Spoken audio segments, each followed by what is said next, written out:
In New York, the Occupy Wall Street protest group took to the streets again for the second time in 24 hours.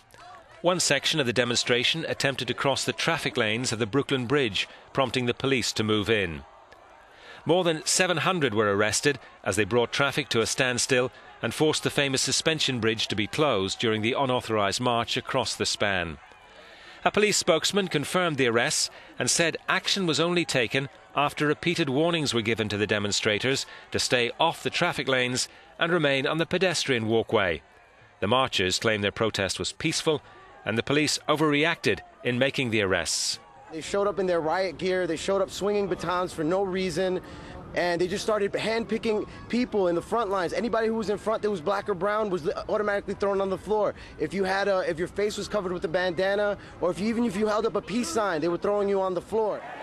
Similar protests were held in other cities in sympathy with the aims of the Occupy Wall Street group, who say they are defending 99% of the US population against the wealthiest 1%.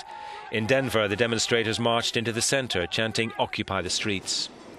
The City Hall was the setting in Los Angeles for a peaceful protest. It's understood there were no arrests in these smaller demonstrations. Some union members have come out in support of the group, which is largely leaderless.